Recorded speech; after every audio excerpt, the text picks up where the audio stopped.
Senior medical officer यानी SMO की सीधी भर्ती समेत अन्य मांगों को लेकर डॉक्टर्स ने अनिश्चितकालीन हड़ताल पर जाने का फैसला किया है। इससे पहले 8 और 9 दिसंबर को डॉक्टर्स हड़ताल पर थे। वहीं डॉक्टर की हड़ताल को लेकर सरकार अलर्ट पर है। सरकार ने हड़ताल रोकने के लिए एस्मा लागू कर दिया है। साथ ही सरकार ने आदेश जारी कर यह भी कहा है कि जो भी कर्मचारी हड़ताल पर गए हैं उनकी सैलरी रोक दी जाए। ये कार्रवाई नो वर्क नो पे यानी काम नहीं तो वेतन नहीं के नियम के तहत होगी। हड़ताल के दिनों में किसी भी कर्मचारी को वेतन या मानदेय नहीं दिया जाएगा। डॉक्टर्स की हड़ताल के चलते स्वास्थ्य सेवाओं पर सीधे तौर पर असर देखने को मिल रहा है। अस्पतालों में मरीजों की लंबी कतार देखने को मिल रही है। तो वहीं दूसरी तरफ प्रदेश सरकार हड़ताल को लेकर सख्त नजर आ रही है। सरकार की ओर से एस्मा लागू कर दिया गया है, यानी अब 6 महीने तक डॉक्टर्स हड़ताल नहीं कर सकेंगे कर्मचारी। एसएमओ की सीधी भर्ती समेत डॉक्टर्स की तमाम मांगे हैं, जिसको लेकर डॉक्टर्स अनिश्चित हड़ताल पर है। इससे पहले 8 और 9 दिसंबर को डॉक्टर्स की ओर से हड़ताल की गई थी, जिसके बाद कई क्षेत्रों में स्वास्थ्य सेवाओं पर असर पड़ा था। तो वहीं दूसरी तरफ सरकार इस पूरे मामले को लेकर सक्रिय नजर आ रही है।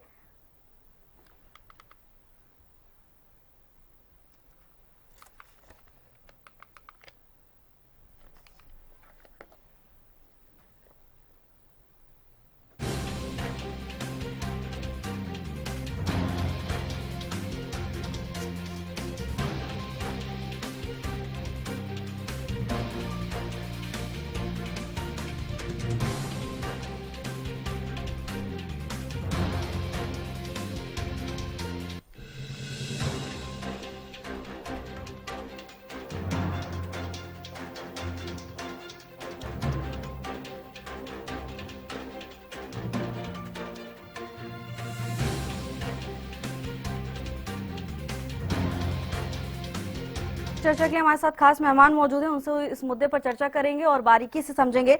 राजेंद्र दहिया हमारे साथ जुड़े हुए हैं, तो वहीं डॉक्टर आकृति हुड्डा प्रेसिडेंट ऑफ डॉक्टर्स हमारे साथ यहाँ पर मौजूद हैं। आकृति जी, आपका बहुत बहुत स्वागत है हरियाणा न्यूज पर। आपके पास लौटेंगे, लेकिन उससे पहले जमीनी स्तर पर हम जान लें क्या कुछ हलचल देखने को मिल रही है। राजेंद्र, फिलहाल क्या स्थिति देखने को मिल रही है अस्पतालों में? भावना, बिल्कुल फरीदाबाद की अगर बात करें तो मैं इस समय फरीदाबाद की जो इमरजेंसी है सिविल अस्पताल की, वहां पर खड़ा हूं और आप देख सकते हैं कि तमाम जो मरीज हैं वो अपना इलाज कराने के लिए यहाँ पहुंच रहे हैं। तो हालांकि यहाँ डॉक्टर अभी कोई नजर नहीं आ रहा है। क्या मैम एक बार बताएंगे, क्या डॉक्टर है कि वही यहाँ पे नहीं है? कोई डॉक्टर नहीं है जी? कोई डॉक्टर यहाँ पे? तो यहाँ कोई डॉक्टर अभी नहीं नजर आ रहा है। हालांकि सीएमओ खुद जो है राउंड पर हैं। सीएमओ साहब से बात करते हैं। सर, किस तरीके के हालात में? कोई डॉक्टर यहाँ पर मौजूद नहीं है? सर, 2 डॉक्टर हमारे पास हैं। वो दूसरे पेशेंट को इमरजेंसी में ट्रीटमेंट दे रहे हैं और हमारी स्वास्थ्य सुविधाएं सारी सुचारू रूप से चल रही हैं। टोटल कितने डॉक्टर हैं यहाँ पर जो कार्यरत हैं और कितने आज ड्यूटी पर आए हैं, कितने काम पर हैं? देखिए, टोटल जो हमारे पास डॉक्टर कार्यरत हैं वो है 54, जिसमें से सुबह के टाइम पे 8 डॉक्टर्स जो है स्ट्राइक पे थे।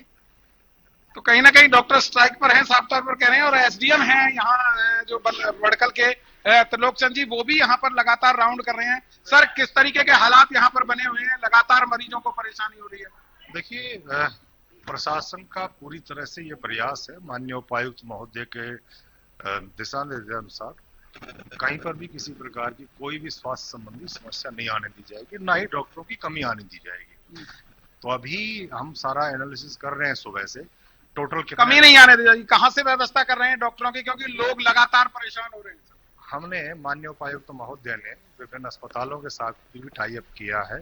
उदाहरण के तौर पर अमृता हॉस्पिटल से भी हमने डॉक्टर बुलाए हैं, प्राइवेट से लिए, ईएसआई हॉस्पिटल से हमने बुलाए हैं, और हमारे जो सरकारी मेडिकल कॉलेज है अटल बिहारी वाजपेयी साइंसा में, उससे हमने 40 डॉक्टर वहां से लिए हैं। वो आज ये रोस्टर बना रहे हैं, तो रोस्टर के मुताबिक वो लगातार यहाँ सेवाएं देते रहे। सर, कितने डॉक्टर हैं फिलहाल की अगर बात करें, आपने जानकारी ली होगी, और कितने ड्यूटी पर आए हैं, कितने एब्सेंट हैं? देखिए, ये बीके हॉस्पिटल में डेली ऑन एवरेज 56 के आसपास डॉक्टर यहाँ पे सेवाएं देते हैं। और सुबह से हमने एनालिसिस किया है, क्योंकि माननीय उपायुक्त महोदय के दिशा निर्देशानुसार हमने वो सारी व्यवस्थाएं करनी है। अगर डॉक्टर कम है तो उनको कहीं ना कहीं से एडजस्टमेंट हमने करनी है। तो हमने पाया है कि 56 में से 8 आदमी इनके स्ट्राइक पर है, 8 डॉक्टर स्ट्राइक पर है, बाकी यहाँ पे 46 डॉक्टर ऑन ड्यूटी है। 46 डॉक्टर ऑन ड्यूटी है। लेकिन कल की अगर बात करें और आज की बात करें तो तमाम जो ऑपरेशन कराने के लिए मरीज आए थे ओटी पर, वो वहां से बैरंग लौटे हैं। डॉक्टर साहब, कल भी 15 मरीज ऑपरेशन के लिए आए थे लेकिन वापस चले गए। देखिए, कल जो है ऑपरेशन हुए हैं, हमारे जो सीजन सेक्शंस है वो भी हुए हैं और जनरल सर्जरी भी हुई है। ऑर्थोपेडिक सर्जरी के कुछ पेशेंट लाइंड अप हैं, वो इस समय पे ऑपरेशन चल रहे हैं। ऑपरेशन मैं कह रहा हूं, कुछ लौटाए गए हैं मरीज? देखिए, नहीं, मेरी जानकारी में ऐसा नहीं है कि मरीज लौटाए गए हैं। जो लिस्ट होती है उसके अंदर ये देखना होता है कि पेशेंट इलेक्टिव सर्जरी के लिए है या इमरजेंसी सर्जरी के लिए है। तो जो इमरजेंसी सर्जरीज हैं वो इमीडिएटली कर दी गई है, जो इलेक्टिव सर्जरी है उसको हमेशा डेट दी जाती है। सीएमओ साहब, जो डॉक्टर अभी नहीं आए हैं या स्ट्राइक पर हैं, उनके खिलाफ आपकी तरफ से क्या एक्शन लिया जाएगा? देखिए, सरकार की हिदायत अनुसार जो है सिविल सर्विसेज रूल्स के अकॉर्डिंग उनके ऊपर एक्शन किया जाता है। और आपकी जानकारी के लिए मैं बता दूं कि डॉक्टर जो है रीजॉइन कर रहे हैं और सुबह 8 डॉक्टर स्ट्राइक पे थे, इस समय पे 6 डॉक्टर हैं। एस्मा का कुछ असर नजर आया है डॉक्टर को? देखिए, मेरे पास जो निरंतर जानकारी आ रही है, डॉक्टर जो है रीजॉइनिंग के लिए इस समय ट्रैवल करके आकर के रीजॉइन करने वाले हैं थोड़ी देर में। तो ये संख्या जो है और सुधर जाएगी। स्ट्राइक पे जो डॉक्टर हैं निरंतर कम हो रहे हैं और जो ड्यूटी पे डॉक्टर हैं वो बढ़ रहे हैं। तो भावना, साफ तौर पर ये थे doctor Jayant Ahuja, CMO Faridabad civil अस्पताल के। और हम यहाँ इमरजेंसी में हैं तो यहाँ मरीज भी हैं, इनसे भी हम जानने की कोशिश करते हैं क्या डॉक्टर उनके पास आ रहे हैं या नहीं आ रहे हैं, कैसी उनकी देखभाल हो रही है। बाबा, किस तरीके से डॉक्टर आ रहे हैं क्या देखभाल के लिए? है जी, ठीक आ रहे हैं? कुछ ठीक आ रही है, कुछ ठीक आ रहे हैं, मतलब पूरी तरह से ठीक नहीं आ रहे जैसे मर्जी।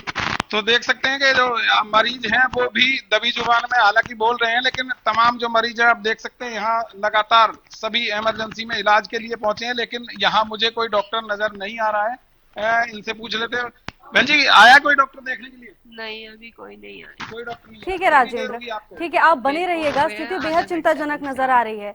राजेंद्र, आपके पास मैं वापस लौटूंगी। हमारे साथ डॉक्टर आकृति हुड्डा मौजूद हैं। आकृति जी, आपने देखा जमीनी स्तर पर कितनी परेशानियां लोगों को हो रही हैं।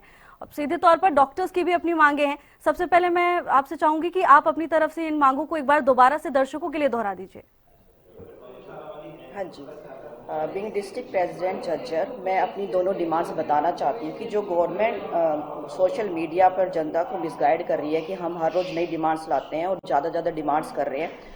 तो हमारी जो ये 2 डिमांड्स हैं ये बहुत पुरानी डिमांड्स हैं और सीएम सर ने जुलाई 2024 में इनको नोटिफाई कराने के लिए अगस्त तक का टाइम दिया था और इस चीज़ को भी 1.5 ईयर हो चुका है। अब तक हमारी डिमांड्स की कोई प्रोसेसिंग नहीं करी गई है और ऊपर से कुछ ही दिन पहले प्रोसेस स्टार्ट कर दिया गया डायरेक्ट एसएमओ रिक्रूटमेंट का।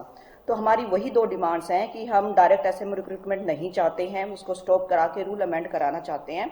और सेकंड डिमांड है हमारी जो एसीपी मॉडिफिकेशन की है, जो गवर्नमेंट से नेगोशिएट होके एक मिड वे निकल चुका था कि हमें एटलीस्ट वो जो मॉडिफाइड एसीपी स्ट्रक्चर है वो प्रोवाइड करा दिया जाए। उस चीज़ पे भी गवर्नमेंट रिपीटेशन में हम कॉल्स पे कॉल कर रहे हैं, मीटिंग्स कर रहे हैं, मेमोरेंडम दे चुके हैं और ऐसा नहीं है कि हमने गवर्नमेंट को उस चीज़ के लिए नोटिफाई नहीं कराया है। हम खुद नहीं चाहते कि हमारी वजह से जनता परेशान हो, क्योंकि हमारा प्रोफेशन ऐसा है, हम अपने पेशेंट्स के लिए बहुत सीरियस है। बट गवर्नमेंट ने इस सिचुएशन में लाके खड़ा कर दिया कि हमें स्ट्राइक पे आना पड़ा है। जी आकृति जी, हालांकि लगातार यही कहा जा रहा है सरकार की ओर से भी कि बीच का रास्ता निकालने की कोशिश की जा रही है, वार्ता करने की कोशिश की जा रही है। क्या कोई दूसरा विकल्प समझ नहीं आ रहा है? नहीं, अभी तक नहीं, हमें पिछले लास्ट 2 डेज में कोई कॉल नहीं आया है मीटिंग के लिए, कोई मिडवे निकालने के लिए। ठीक है राजेंद्र, आप मरीजों से बातचीत कर रहे थे, क्या बताया उन्होंने? क्या पर्याप्त सुविधाएं उन्हें मिल रही हैं अस्पतालों में? देखिए, साफ तौर पर मरीजों का कहना है कि उनको देखने के लिए आधे घंटे से ज्यादा एक पेशेंट है महिला, अभी उनसे बात करी तो साफ तौर पर उनका कहना है कि कोई डॉक्टर उनके पास नहीं पहुंचे हैं और काफी गंभीर स्थिति में वो हैं। और यही हाल ऊपर ऑपरेशन थिएटर का है, यहाँ हम इमरजेंसी में हैं। सामने की अगर बात करें तो मैं आपको दिखा दूं, वहां पर आगे ओपीडी लगती है और तमाम जो लोग हैं वो कहीं ना कहीं अपनी परेशानी से परेशान होते हुए नजर आ रहे हैं, क्योंकि वो एक तो पहले से ही बीमार है, दूसरा उनको समय पर डॉक्टर नहीं मिल पा रहे हैं और समय पर डॉक्टर ना मिलने से उनकी यहाँ पर लगी हुई है। तो वो आपको मिले डॉक्टर से हुई है मुलाकात? हाँ। तो कुछ लोग ऐसे भी हैं जिनको जो हड्डी वाले हैं वो कह रहे हैं कि डॉक्टर वहां पर उपलब्ध है, लेकिन आप देख सकते हैं कि लगातार जो लोग हैं, हालांकि जो ओपीडी की बात अगर हम करते हैं भावना, तो सरकारी करीब 2,500 से 3,000 की ओपीडी होती है।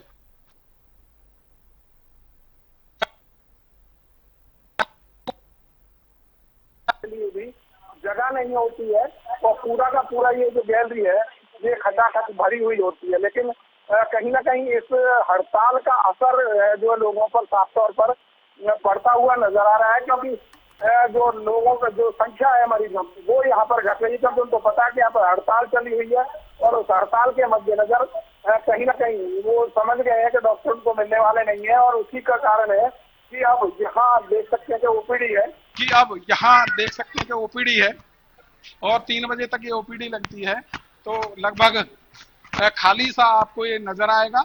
हालांकि तमाम जो सीएमओ है या एसडीएम है वो लगातार यहाँ पर दौरा करते हुए आपको दिखाई दे जाएंगे, लगातार सुनिश्चित करने पर लगे हुए हैं कि यहाँ पर डॉक्टर जो है यहाँ बैठे और जो लोग आ रहे हैं उनका इलाज हो। क्या कोई डॉक्टर मिला आपको? नहीं मिला? नहीं, अभी नहीं मिला। कितनी देर होगी आपको बैठे हुए? अभी आए हैं, बस पर्चा लगवाया अभी हमने। अच्छा, अभी पर्चा लगवाया। तो देख सकते हैं कि डॉक्टर के इंतजार में वो लोग बैठे हुए हैं, तमाम जो मरीज हैं। हालांकि अंदर की अगर बात करें तो यहाँ फिजिशियन बैठते हैं, इनसे देख लेते हैं अंदर कोई डॉक्टर बैठा है या नहीं बैठा। देख सकते हैं कि डॉक्टर जो है लगातार ड्यूटी कर रहे हैं, बैठे हुए आपको नजर आएंगे। सुबह से कितने मरीज देखे होंगे सर? कितने मरीज सुबह से देख लिए होंगे? वो काउंटर पे पता होता है, वहां पर ना काउंटर पे उनकी एंट्री होती है प्रॉपर। तो आप लगातार सुबह से बैठे, तो सुबह से ये जो मरीजों को देख रहे हैं आप देख सकते हैं कुछ में जो है मरीज यहाँ बैठे हुए भी नजर आएंगे और साफ तौर पर ये तमाम लोग हैं। जो आपने डॉक्टर से दवाई ली है क्या? डॉक्टर मिला आपको? नहीं, मेरे को तो एक टेस्ट लिख के दे दिए ये। अच्छा, टेस्ट करवाने हैं, खून की रिपोर्ट करवाई है। तो डॉक्टर मिला नहीं मिला? हाँ, मिला था। मिला था। ठीक तो है राजेंद्र, ठीक है, आपके पास मैं वापस लौटूंगी। आकृति जी देखिए जो ओपीडी में जो संख्या। ठीक है राजेंद्र, आप तब तक बातचीत करिए और बारीकियों से समझिए कि क्या कुछ हो रहा है अस्पताल में। बहरहाल आकृति जी देखिए, जिस तरह से ये विवाद पूरा खड़ा हुआ है, सीधे तौर पर जनता पर ही असर पड़ रहा है, क्योंकि स्वास्थ्य अपने आप में एक बेहद संवेदनशील मुद्दा हो जाता है। हाँ जी आकृति जी, आप तक आवाज आ रही है? हाँ जी, अब आ रही है। आकृति जी देखिए, स्वास्थ्य अपने आप में एक संवेदनशील मुद्दा हो जाता है और जो पूरा विवाद खड़ा हुआ है, सीधे तौर पर आम लोगों पर इसका पूरा असर पड़ रहा है। हाँ जी, देखिए सबसे मेन मैं बात ये बताना चाहूँगी कि जैसे अभी मैं सुन रही थी कि एसडीएम सर हैं, रिस्पेक्टेड पीएमओ सर हैं फरीदाबाद से, वो लोग जो पिक्चर पोर्ट्रे करना चाह रहे हैं वो बिल्कुल गलत है और इस चीज़ की जिम्मेदारी भी गवर्नमेंट को लेनी पड़ेगी कि हम लोग डेडिकेटेड प्रोफेशनल्स हैं, हम लोग 24 आवर टू 48 आवर्स की ड्यूटीज़ करते हैं, कभी भी कुछ एक्स्ट्रा डिमांड नहीं करते हैं और नहीं कोई वेजेस के लिए डिमांड करते हैं। कोरोना टाइम में हमने एक्स्ट्रा से एक्स्ट्रा आवर्स लगा के अपनी पर्सनल लाइफ को इग्नोर करके और डबल सैलरी को भी ठुकरा के जॉब की हुई है। तो हम कभी नहीं चाहते थे कि हम अपने पेशेंट्स को इग्नोर करें और हम हमेशा सॉफ्ट कॉर्नर रखते हैं क्योंकि हमारा ये सर्विस देने का प्रोफेशन है। बट गवर्नमेंट रिपीटेशंस में हमें इग्नोर करके हमारी डिमांड्स को ना मान के हमें इस एज तक ले आए हैं। तो और गवर्नमेंट जैसा कह रहे हैं हम पे हाँ जी जी आप अपनी बात पूरी कीजिए। हाँ जी, और जैसे अभी उन्होंने बताया है कि जैसे एस्मा लगाया गया है गवर्नमेंट ने, तो उन्होंने 2 दिन के अंदर नो वर्क नो पे का लेटर निकाल दिया, डॉक्टर्स पे एस्मा लगा दिया, प्रोबेशनर्स के लिए एक्शन लेने की डिमांड कर रही हैं, अपने न्यू रिक्रूटीज को वो डरा रही हैं। तो क्या ये सेफ एनवायरनमेंट दे रहे हैं? हम वही लोग हैं जिन्होंने कोरोना टाइम पे डबल पे लेने से भी इनकार कर दिया था कि ये हमारा जो प्रोफाइल है और हम अपने प्रोफेशन के साथ हैं, हम इस चीज़ के लिए डबल पे नहीं लेंगे। आज हमारे लिए नो वर्क नो पे का लेटर निकाला जा रहा है। उस टाइम हम सारे अपने पर्सनल लाइफ भूल के जब कोरोना टाइम में सर्विसेज दे रहे थे, उन्हीं डॉक्टर पे आज एस्मा लगाया जा रहा है और गवर्नमेंट खुद ही अपनी बात को इग्नोर कर रही है कि वो कह रहे हैं कि हम सारी सर्विसेज देने में सक्षम हैं, हम प्रोवाइड करा रहे हैं और सारा सिस्टम मैनेज्ड है। तो ये 2 ही दिन में 2500 से ऊपर डॉक्टर ये कहाँ से लेके आए हैं? अगर लेकर भी आए हैं तो क्या वहाँ की फैसिलिटीज बंद नहीं हो गई होंगी? तो ये गलत पिक्चर पोर्ट्रे क्यों की जा रही है? ठीक है आकृति जी, आपके पास मैं दोबारा लौटूंगी, लेकिन हमारे हाँ जी। साथ महेंद्र सिंह भी जुड़ चुके हैं तमाम जानकारी के साथ। महेंद्र, क्या कुछ अभी अस्पताल में स्थिति देखने को मिल रही है?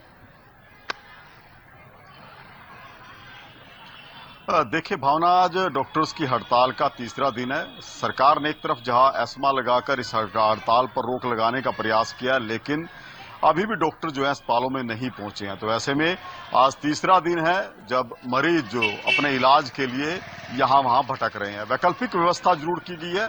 करनाल के नागरिक अस्पताल में इस समय मौजूद हूं और यहां पर जो साथ लगता कल्पना चावला मेडिकल कॉलेज है, वहां के डॉक्टरों को यहां बुलाया गया है ताकि ओपीडी संचालित की जा सके। लेकिन आंकड़ों पर यदि भावना नजर डालें तो करनाल जिले में रोजाना जितने भी सीएचसी, पीएचसी या दूसरे सरकारी अस्पताल हैं, वहां पर 5000 की संख्या में मरीज जो है ओपीडी में पहुंचते हैं और अब उतने डॉक्टरों की संख्या नहीं है। वैसे तो सामान्य दिनों में करीब 120 डॉक्टर जो है ओपीडी में बैठते हैं, लेकिन अब इनकी संख्या लगभग आधी रह गई है क्योंकि बाकी डॉक्टर जो हैं हड़ताल पर हैं और ये भी वैकल्पिक व्यवस्था की गई है। इसके बाद जिक्र करें कि जिस तरह से अल्ट्रासाउंड और सीटी स्कैन करीब 50 की संख्या में रोजाना होते थे, वो आज तीसरा दिन है कि वो पूरी तरह से बंद है। यानी कि जिन मरीजों को सरकारी अस्पताल में डेट दी गई थी अल्ट्रासाउंड की या सीटी स्कैन की, वो भी अब बाहर की रुख कर रहे हैं, इन प्राइवेट अस्पतालों में वो जाने को मजबूर हैं। इसके बाद बात करें सर्जरी की, रोजाना करीब 20 से 25 सर्जरी जिले के नागरिक अस्पताल में होती थी, लेकिन अब तीसरा दिन है कि सर्जरी पर भी पूरी तरह से रोक लग चुकी है क्योंकि जो सर्जन यहां पर तैनात थे वो भी हड़ताल पर है। तो ऐसे में सीधे रूप से जो स्वास्थ्य सेवाएं हैं वो कहीं ना कहीं प्रभावित जरूर नजर आई हैं। हालांकि ओपीडी को संचालित करने के लिए ये व्यवस्था जो है जरूर शुरू कर रखी है, जिससे आंशिक राहत ये कहें कि मरीजों को मिल रही है। जी साहब भावना। बिल्कुल महेंद्र, हालांकि सरकार की ओर से एस्मा लागू किया गया, क्या अब उसके बाद डॉक्टर्स दोबारा ज्वाइन कर रहे हैं? क्या स्थिति देखने को मिल रही है? बिल्कुल, देखिए जिस तरह से डॉक्टरों ने पहले 2 दिन की हड़ताल का ऐलान किया था और उसके बाद जब उनकी बातें नहीं मानी गई तो अनिश्चितकालीन हड़ताल पर चले गए। सरकार ने भी आगे बढ़ते हुए एस्मा लगा दिया गया, लेकिन सरकार के एस्मा लागू करने के बावजूद डॉक्टर अभी काम पर वापस नहीं लौटे हैं। डॉक्टर जो है अभी अवकाश पर चल रहे हैं, वो यहाँ अस्पताल नहीं पहुंच रहे। तो एस्मा लगाने का भी कोई अभी कोई खास असर डॉक्टरों की हड़ताल पर देखने को नहीं मिला है। कुछ डॉक्टरों ने हालांकि कैमरे के सामने तो नहीं आए, लेकिन वैसे बताया कि अब की बार वो आर पार की लड़ाई के मूड में है। भले ही सरकार एस्मा लगा दे, लेकिन वो काम पर तब तक नहीं लौटेंगे जब तक उनकी मांगे स्वीकार नहीं की जाती। जी भावना। जी बिल्कुल महेंद्र, उम्मीद तो यही की जा रही है कि जल्द से जल्द विवाद सुलझे, क्योंकि सीधे तौर पर जिस पर सबसे ज्यादा प्रभाव पड़ रहा है वो मरीज ही हैं। महेंद्र और राजेंद्र, आप दोनों का बहुत बहुत धन्यवाद तमाम जानकारी के लिए। आकृति जी, धन्यवाद, आपने अपना समय हमें दिया उसके लिए।